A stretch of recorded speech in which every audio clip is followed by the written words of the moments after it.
자,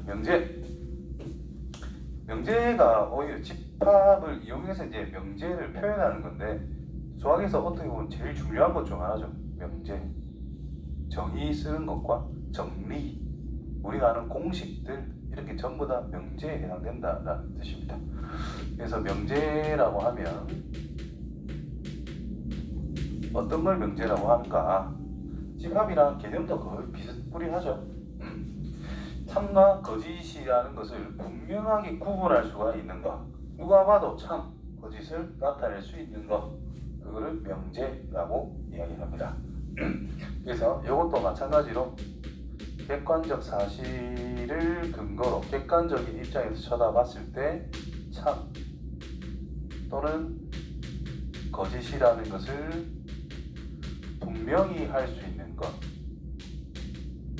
분명히 할 수 있는 식 또는 문장, 이런 것들을 명제라고 이야기한다는 거예요. 됐지?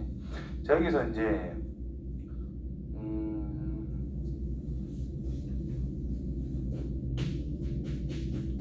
x 더하기 5는 x 더하기 7이다.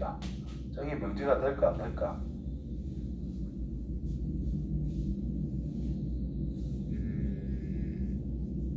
안 돼요. 왜요? 분명한 게 아니죠. 분명히 틀렸기 때문에 명제입니다.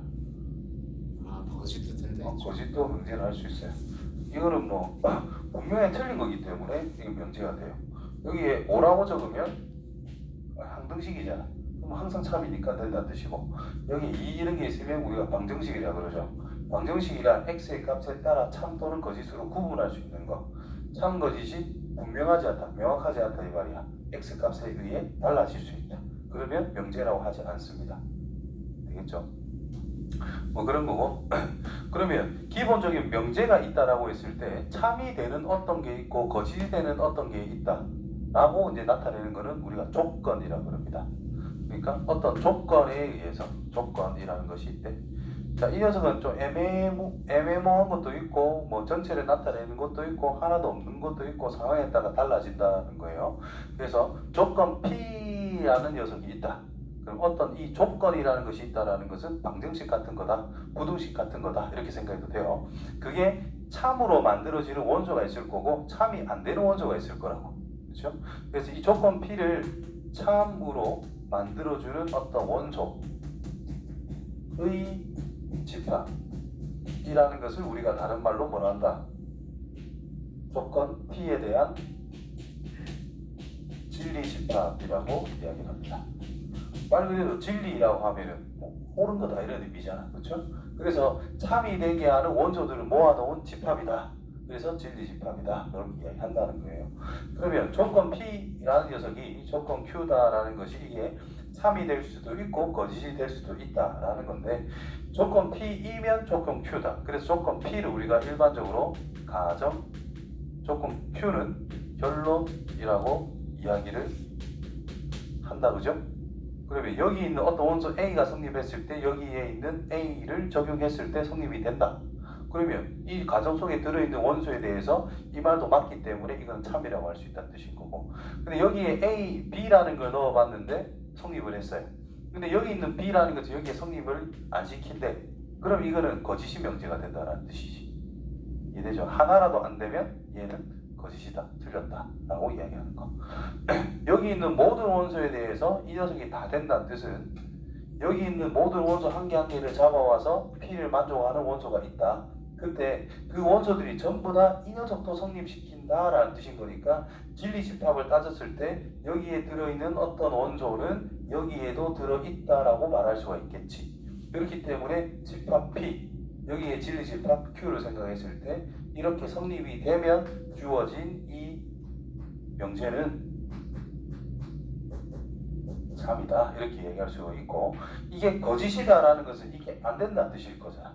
이게 안 된다는 뜻은 아까 B처럼 B는 여기에 있다 할 수 있는데 B는 여기에 적용하면 안 되는 거래, 틀리는 거래. 그러면 이 집합에는 들어있는 원소지만 여기에는 들어있지 않은 원소가 된다는 거죠.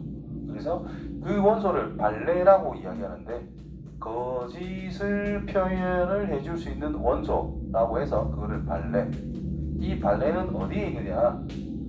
가정을 나타내주는 진리집합, 결론을 나타내어주는 진리집합을 생각해 볼 때 여기에는 들어있는데 여기에는 들어있지 않다라고 해서 가정에서 결론을 뺀 집합의 원소라고 생각할 수 있다는 뜻입니다. 그래서 기호로 적으면은 집합 P이면 조건 P이면 Q이다라는 것이 거짓이다. 이거를 만족하는 어떤 원소 X라고 하는 것은 진리집합 P에는 들어있지만 Q에는 들어있지 않은 집합의 원소로서 우리가 표현해 줄 수 있다는 의미가 되는 거죠. 되겠나?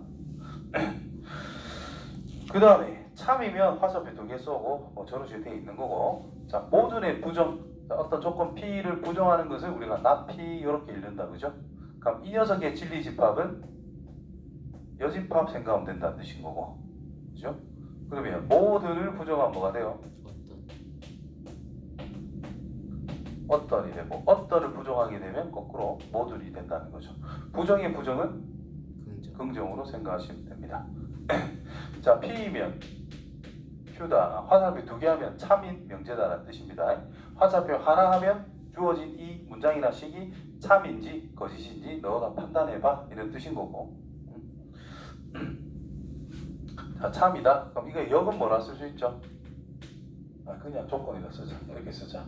어떤 이때 역은 Q이면 P다. 대우는요? not Q이면 not P다. 이렇게 쓰는 거지. 얘가 참이라면 역이라는 건 참일까 아닐까? 이건 알 수 없다. 상황에 따라 참이 되는 것도 있지만 거짓이 되는 것도 있어요. 자, 주어진 명제가 참이라면 배우 명제는 반드시 참입니다. 자, 이게 참이다. 그 말은 진리집합 P라는 것이 진리집합 Q 안에 포함이 된다는 뜻인 거야. 이렇다고 해서 Q가 P에 포함이 되겠니? PQ가 같으면 되겠지. 근데 PQ가 같다라는 보장이 없잖아요.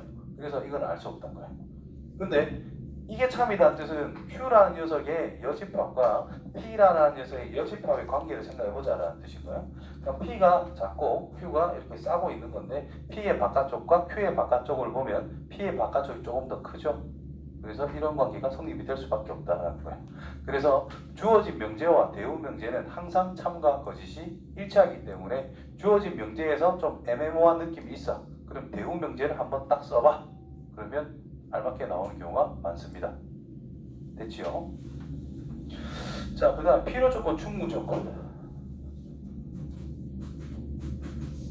필요 조건, 충분 조건은 자, P는 Q이기 위한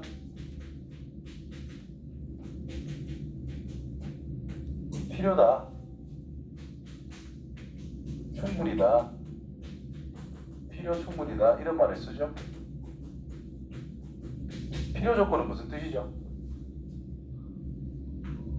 P이면 Q다가 아니고 Q가 P에 간다라는 뜻입니다. 자, P는 Q에 의한 충분 조건이 된다, 이 말은 성립한다는 뜻인 거예요. 그 다음에 충분 조건이면 P는 Q이기 위한 충분 조건이다.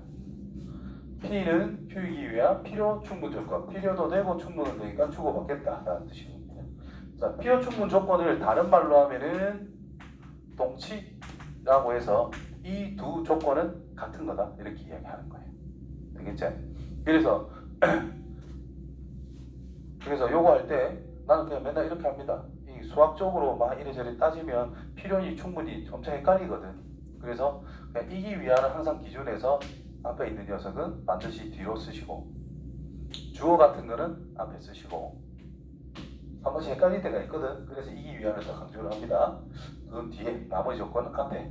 이쪽 가면 충분, 이쪽 가면 필요. 그렇게 그냥 생각해 주면 좋을 것 같아요. 자, 그 다음에 간접증명법.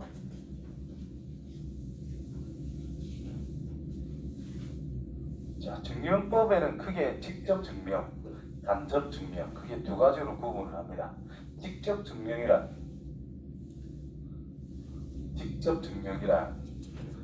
말 그대로 가정에서 이미 증명이 돼 있는 사실 또는 정의들을 이용해 가지고 가정에서 그냥 변화 시켜보다가 갑자기 결론이 톡 될 때, 그럴 때 직접 증명. 그래서 증명이라는 것은 크게 두 가지.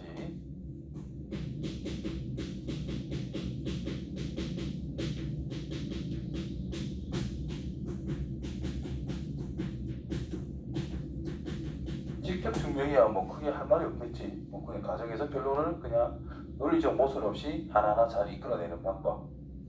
간접 증명은 구분을 합니다. 귀율법.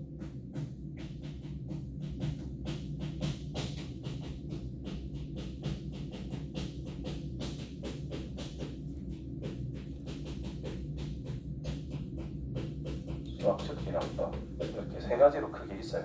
수학적 기납법은 어떤 정수에 대응시킬 수 있는 어떤 식이나 문장 같은 거를 증명을 할 때 일반적으로 많이 쓴다 생각하시면 되고요.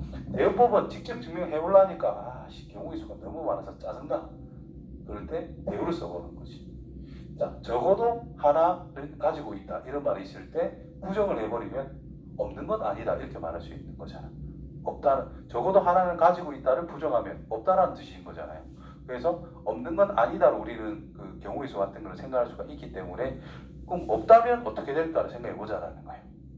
여기는 뭐 한 개 때, 두 개 때, 세 개 때, 네 개 때 막 따져야 돼. 귀찮아. 그럼 대우를 쓰면 없다면 어떨까? 이런 식으로 생각할 수 있기 때문에 대우법을 쓰고요. 유류법 같은 경우에는 결론을 부정을 해봅니다. 가정이 있고 결론은 있는데 결론은 아니라고 해보자. 그랬더니 갑자기 말이 안 돼. 그 말은 결론을 부정할 수가 있다 없다? 없다. 따라서 참을 수밖에 없다. 이런 거예요. 즉 P이면 Q다라는 것이 있어. 자, 증명을 할 거야.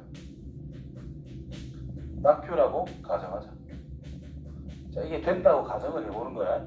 했는데 갑자기 모순이 생겨. 그럼 이렇게 잡을 수 있다 없다? 없다. 그러니까 될 수밖에 없다 이 말인 거야. 이거는 유지를 하고 있는 상태에서 결론만 아니라고 한번 해보자. 그랬더니 말이 안 돼. 그럼 결론 부정하는 것 자체가 말이 안 된다 이 말이지. 그 말은 결론 이것이 참을 수밖에 없다. 가장 대표적인 게 루트3이 무리수다 증명하는 거. 자, 그 증명은 직접 해봐야 되고 너가 진짜 직접 해봐야 돼. 네, 한번 보자. 루트3이 무리수다 하기 전에 3의 A의 제곱이 3의 배수이면 A가 3의 배수다. 이거부터 증명을 해야 루트3 증명하기가 편해집니다. 자, 결론 구정부터 해보자. 기류법을 할게요. 기류법에도 되고 대법에도 되고 뭐 둘 중에 아무거나 써도 됩니다. 자, 일단 기류법으로 A가 3의 배수가 아니다 라고 해보자. 그러면 A는 이제 수학적 표현 3K 플러스 1 또는 3K 플러스 2. 이때 우리는 어차피 정수에서 논다 칠까요? 자연수에서 논다 칠게요. 배수니까. 아니다, 정수하자. 정수하면 그냥 K가 정수라고 하면 되고, 위에서 자연수라면 K는 자연수로 쓰면 됩니다. 이때 이렇게 썼으면 K는 0을 포함을 시켜주고 있는 자연수, 즉 음이 아닌 정수라고 써야 1부터 적용할 수 있기 때문에 신경을 써야 됩니다. 약간 조심해라 니는. 너가 교칠지 몰라서. 그럼 A의 제곱이란 9K의 제곱 플러스 6K 플러스 1. 3의 배수 플러스 1꼴이라서 3의 배수가 아니야. 또는 9K의 제곱 플러스 12K 플러스 4를 3 플러스 1이라 쓰면 요꾸진 3의 배수인데 1이 더 있어서 3의 배수가 아니야. 따라서 A제곱이라는 녀석이 3의 배수라고 처음부터 가정을 해놓은 상태인데 이게 아니다라고 하니까 이 3의 배수라는 녀석에 대해서 모순이 생길 수밖에 없다라는 뜻이죠. 모순이다라는 뜻인 거야. 따라서 이거면 이게 성립될 수밖에 없다는 뜻인 거야. 이해됐죠? 자, 대응법으로 쓰면은 A가 3의 배수가 아니면 A제곱이 3의 배수도 아니다. 이걸 증명하면 되거든. 자, A가 4의 배수가 아니면 이렇게 쓸 수 있겠지. 제곱해봤자 4의 배수가 안 되잖아요. 그래서 내부 명제가 참이므로 주어진 명제는 참이다. 이렇게 증명을 하면 돼요. 그럼 이번에는 이제 루트 3이라는 것이 무리수다를 증명을 하자. 그럼 루트 3이 유리수라고 가정을 하자 이 말인 것이. 자, 유리수란 분수로 표현할 수 있는 숫자다라는 뜻인 거예요. 여기서 잘 봐라. 루트 3이라는 것을 a분의 b라고 표현할 수가 있겠지. 유리수이기 때문에. 근데 유리수의 뜻 그대로 a는 0이 아니고 a와 b는 서로 소인 정수로 우리가 표현할 수 있다라는 뜻이 되는 거야. 그래서 이 말을 애들이 쓰는 걸 좀 어려워하거든. 기본 뜻인데 이런 거는 보통 애들이 외우지도 않고 생각을 잘 안 하거든. 유리수란 뭐야? 물어보면 그냥 숫자요? 아니면 무리수가 아닌 거요? 아니면 분수요? 이 정도까지 표현할 수 있는데 이렇게 디테일하게 애들이 표현을 잘 못해요. 그래서 증명이 더 어렵게 느껴지는 거예요. 저런 말 한 개 한 개를 정확하게 알아야 됩니다. 자, 이게 성립된다는 것은 a 루트 3이라고 하는 것은 b라고 쓸 수 있다는 뜻이고, 그러면 a의 제곱 곱하기 3이라는 것은 b라고 쓸 수 있다. 제곱이라고 쓸 수 있다. 따라서 b 제곱이라는 것이 3 곱하기 뭐시? 정수니까 3, 이거는 3의 배수. 이므로 저 말에 의해 가지고 b는 3의 배수. 맞지요? b가 3의 배수니까 b는 뭐 3t 이렇게 쓸 수 있다 이 말이 된 거고, 이때 t라고 하는 것은 뭐 정수 이런 말을 꼭 써줘야 됩니다. 자, 그래 주면은 a의 제곱 곱하기 3이라는 것은 b 제곱, 9t의 제곱. 그러면 a 제곱이라는 것이 3t 제곱. 따라서 a의 제곱이 3의 배수. 이므로 a는 3의 배수. 맞지요? 아니 ab가 서로서의 정수라면서. 그런데 둘 다 3의 배수래. 따라서 a와 b가 서로서의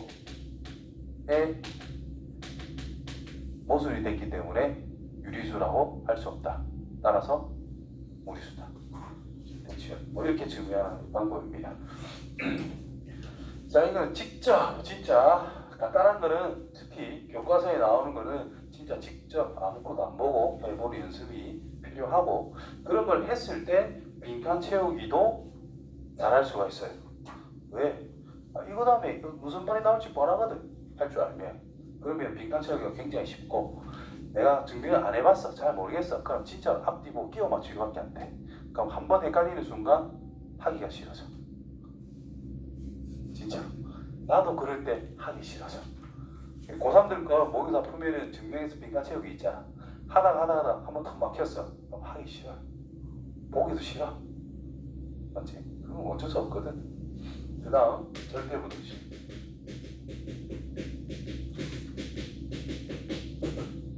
인마가 5만 때마다 다 쓰이고 앞으로도 계속 나오는 거고 중요한 거지. 절대부등식이란, 자, 등식에서 크게 구분합니다. 방정식이라는 것과 항등식. 즉 문자를 포함한 어떤 등식이 있을 때 x값, 미지수의 값에 의해 가지고 참 거짓이 구분이 되는 방정식이라는 게 있고, x 미지수의 값에 관계없이 항상 성립하는 게 있잖아. 항상 성립하면 항등식이라고 그러고, 뭐 성립할 때도 있고 성립 안 할 때도 있으면 이거를 방정식이라고 그래.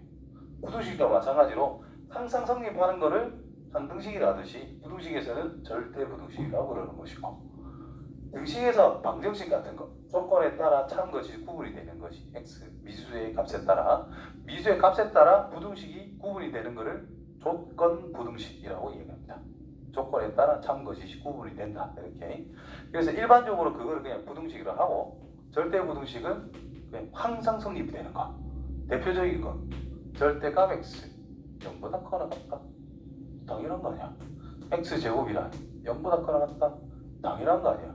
이 당연한 거를 공부해야 된다는 뜻이죠. 절대값 a 플러스 b라는 것과 절대값 a 플러스 절대값 b, 누가 클까? 모르죠. 절대값 끼리 더하기 무조건 크거나 같죠. 자, 부호가 같으면 더한 것에서 부호를 뗐어. 부호 떼고 더하겠대. 어차피 양수 더한다는 느낌인 거기 때문에 같다가 됩니다.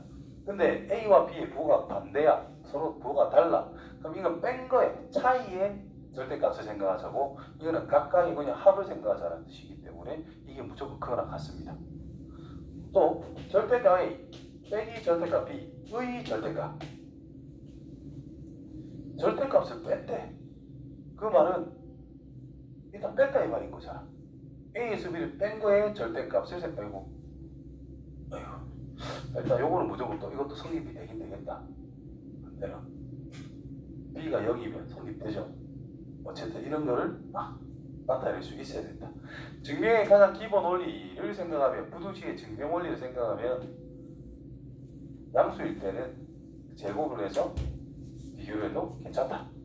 세제곱을 해서 비교해도 괜찮다. 루트를 씌워서 비교해도 괜찮다. 참고 절대값 A의 제곱이다. A 제곱과 같은 거예요. 절대값 A 플러스 절대값 B 전체를 제곱하면 뭐가 돼요? A 제곱. A의 제곱 플러스 B, 여기 절대값 절대 빼먹으면 안 된다. B 제곱. 이렇게 되는 거고, A 플러스 B 절대값을 제곱하면 뭐가 돼요? 절대값. 이거. 그냥 이건 거야. 그건 빼고의 차이가 생겨. 그러니까 이것이 요 녀석보다 크거나 같다라고 하는 것은 요거 이용해서 증명을 해주면 가장 깔끔합니다. 그럼 A제곱 B제곱은 당연히 없어진다는 뜻인 거고, 어떻게 돼요? 이게 되면은 요거 비교하면 이 절대값 AB에서 이 AB를 빼자. 위에서 밑에 뺀 걸로 그 증명을 해야 되기 때문에 뺐다. 그럼 절대값 있는 게 2는 무시해도 되니까, 절대값이 있는 게 절대값 없는 것보다는 항상 크거나 같을 수밖에 없는 거니까 이렇게 될 수밖에 없다는 뜻입니다. 자, 요거 하다 보니까 요만 할 수 있겠네. 자, 대소관계 증명 어떻게 해요? 빼는 게 가장 기본입니다.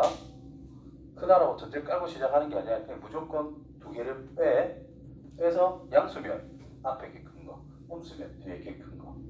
됐죠? 그거 빼는 거. 그러니까 A와 B가 양수라는 말이 있으면 A제곱 빼기 B제곱, 뭐 A의 세제곱 빼기 B 세제곱, 이런 것들로 증명을 해도 괜찮다라는 뜻이고, 또 둘 다 양수라면 A분의 B로 비교를 해야 됩니다. 1보다 크면 분자가 큰 거고, 1이면 같은 거고, 1보다 작으면 분모가 큰 거다. 이런 식으로 비교할 수 있다는 뜻이고. 됐죠? 그 다음에 절대 부등식의 꽃 뭐예요? 산술기하 평균. 그 다음 나오는 게 코시오. 산술기하 평균을 진짜 어렵게 잘해야 됩니다.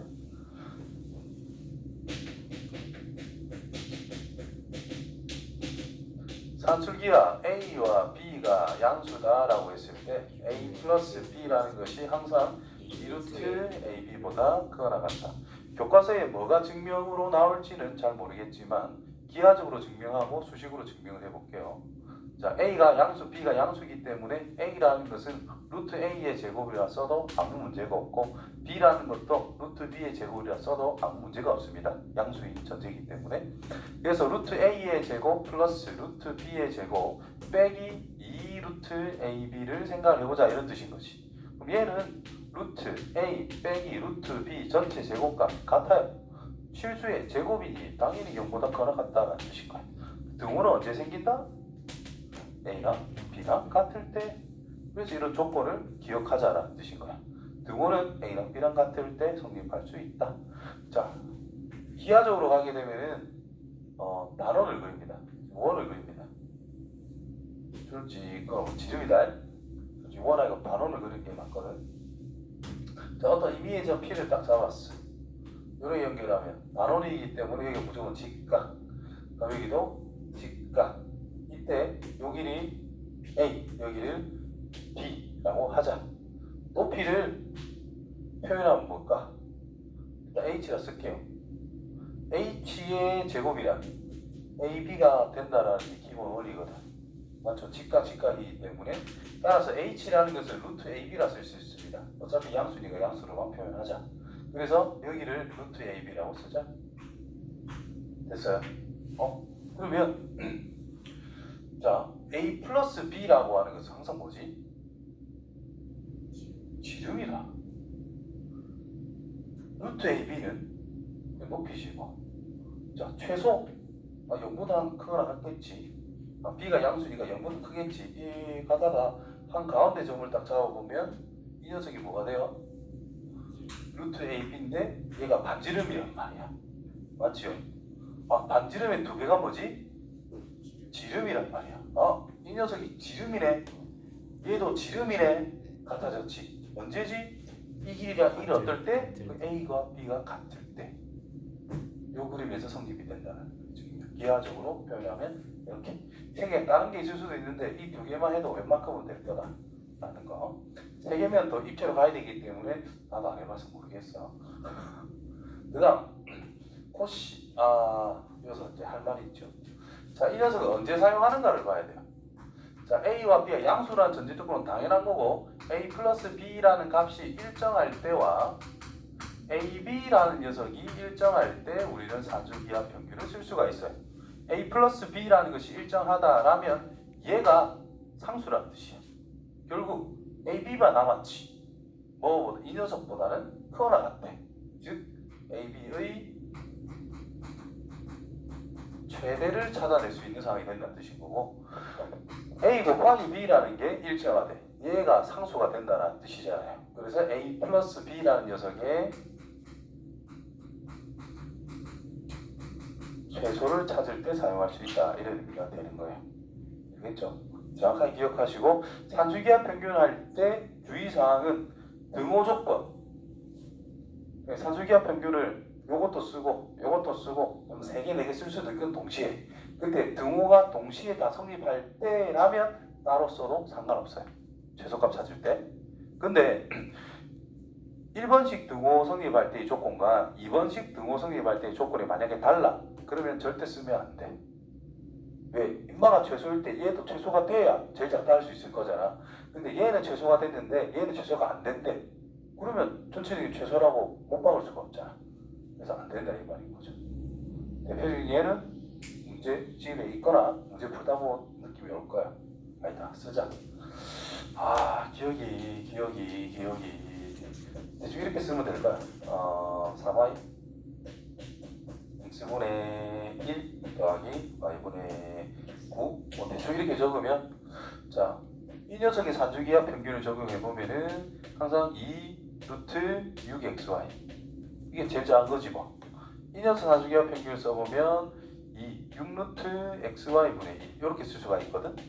그럼 얘 둘이 곱하면 xy가 없어지니까 뭐 12 루트 6이라 쓰면 되겠지. 근데 얘의 등호는 언제 성립해요? 2x랑 3y가 같을 때.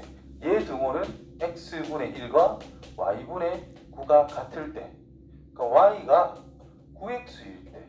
아니 조건이 안 맞잖아. 얘는 최소가 되었을지언정 얘는 안 될 수도 있다. 그러니까 알 수가 없다라는 거예요. 그래서 이 짓을 하면 안 된다. 아까 뭐였지? 6xy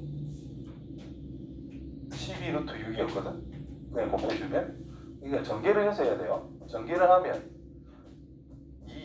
27, 29 플러스 y분의 18x 더하기 x분의 3y 이렇게 된단 말이야. 그럼 얘만 산술기하 쓰면 돼요. 왜? 지금은 곱하면 x, y가 사라져 버리니까 이게 일정한 값이 나온단 말이야. 그래서 뭐가 돼요? 2 루트 53가 이렇게 29 플러스 이게 최소값이래.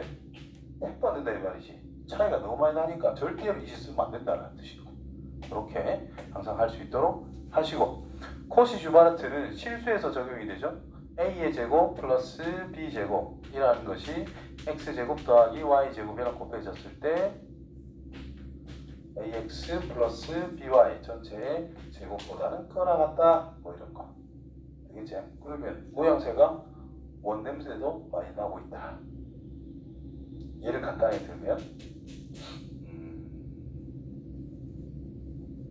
x의 제곱 플러스 y의 제곱은 10이라고 하는 원 위의 t라는 점이 있대요. 아니다. 그냥 이게 성립할 때 성립할 때 두 가지로 풀 수 있는데 4x 큰데 그러니까 2x 플러스 4-4의 최소를 찾자. 최소를 찾아라. 뭐 이렇게 나왔어요. 그러면 이게 xy라는 게 양수란 보장이 없잖아. 그래서 산술기하 쓰기가 조금 애매하다 이 말인 거예요. 양수라는 보장이 있다면 산술기하를 이용해서 우리가 표현을 할 수 있긴 있거든요. 근데 그냥 양수라는 보장이 없을 때라면 내가 이 모양을 만들어야 돼. 이걸 이용을 해서 그러면 ax 플러스 by a가 2고 b가 3이면 된다를 생각해내기만 하면 되는 거야. 그러면 2의 제곱 플러스 3의 제곱 x의 제곱 플러스 y의 제곱 이 항상 2x 플러스 3y 전체 제곱으로 만족이 될 거다. 그럼 이거는 10이고 숫자 나올 거잖아. 그럼 범위가 잡힌다는 뜻인 거예요. 이해돼요? 이렇게 적용을 하는 거고 만약에 양수라는 말이 있다면 일단 여기에서 10이란 x제곱 플러스 y제곱이니까 항상 2루트 x의 제곱 y의 제곱이 만족이 될 거다. 양수란 말이 있을 때 그럼 이거는 2xy라고 쓸 수가 있겠지. 이거 최소 안 주고 아마 최대를 줄런가? 최소를 줄라나? 이거 못 푸나? 이것도 산술기하 써보면 6루트 12루트 아니면 미쳤네 2루트 6xy 그러면 xy라는 녀석이 최대 5라는 걸 알 수 있는 상태지. 아 이거는 안 하는 게 나을 뻔했다. 그 입말계 최소값 찾아라. 애매하네요. 아 네. 어쨌든 내 문제 좀 잘못 낸 것 같은데 이렇게 됐을 때 아까 전에 2x 플러스 4y의 최소나 최대를 찾아라 하면은 이 모양을 갖추게끔 만들어주면 된다는 뜻인 거야. 언제 등호를 성립시킨다. a분의 x랑 2분의 y가 같을 때. 세 개짜리 네 개짜리 다 돼요. 이거 분의 이거 두 번째 분의 두 번째 세 번째 분의 세 번째가 같을 때 등호가 성립된다. 자, 이 정도 하고 숙제는 요거 2단원 끝까지